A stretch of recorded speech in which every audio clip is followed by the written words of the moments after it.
Hey, what's up guys? Avi here coming to you with a quick video today about six-pack ab myths.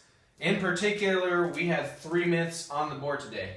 So just to do a quick rundown of what we are going to go over, here it is. You need specific ab work to attain a six-pack. False. Women are attracted to a six-pack both from an evolutionary and sociological standpoint. False. The six-pack is the ultimate goal. It is the god of fitness. False. So all false, they're all myths. Now we're going to go over each one in depth. So number 1, you need specific ab work to attain a six-pack. The reason this is false, guys, is because that's not what creates a six-pack. What creates a six-pack is low enough body fat percentage and requisite core strength to cost all of your lifts. Did I say that direct ab work would not help? Did I say it was not beneficial? No, I did not. It is beneficial. If you want a more defined six-pack, go ahead and do direct ab work. I like to add it on as a booster at the end of my workout sometimes. Go ahead and do it. It's going to help you get to your six-pack quicker if you don't already have one. And if you do have one, it's just going to make it more defined. With that said, though, guys, that is not what creates a six-pack. If you want a six-pack and you still don't want to do any direct ab work, you're in luck because you don't need it. What you need to have a six-pack is low enough body fat percentage and what I like to call aggregate strength across all of your lifts. So basically, aggregate means a collective total, like cumulative. So aggregate strength basically means you're like, if you have decent aggregate strength, you're like pretty strong in all of your lifts. Like, you got pretty good squat, pretty good bench, pretty good deadlift, pretty good bicep curls, all that stuff. All the different lifts, you're well-rounded. So basically, every single lift known to man requires some bit of core strength. That requisite core strength, along with a low enough body fat percentage, assuming that you have decent strength in your aggregate lifts, is what is necessary to have that six-pack.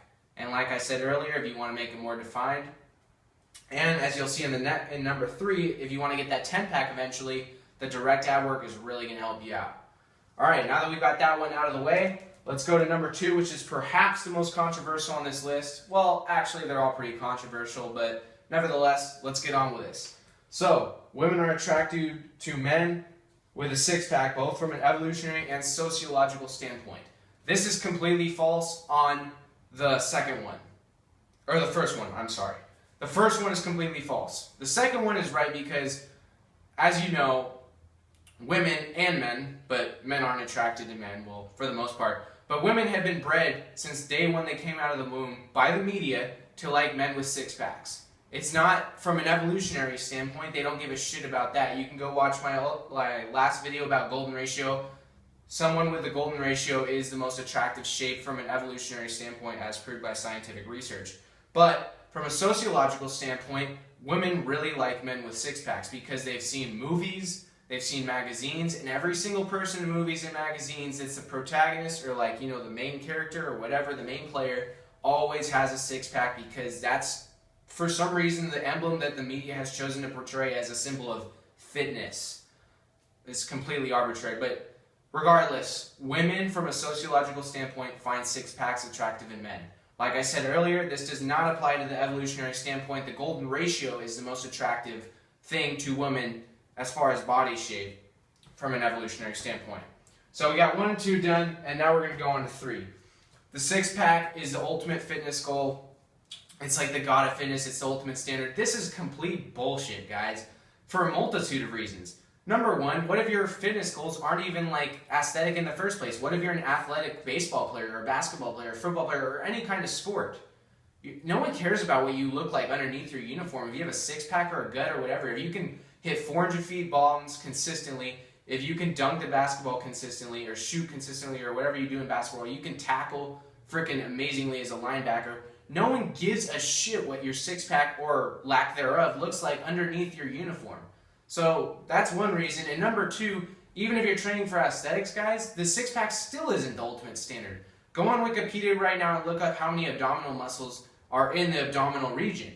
It's not 3 pairs, guys. It's 5. And if you can do the math like a first grader can, you would realize that 5 times 2 equals 10, which means, yes, you heard that right. You can have a 10-pack. So both from an athletic and aesthetic standpoint, the six-pack is just complete baloney.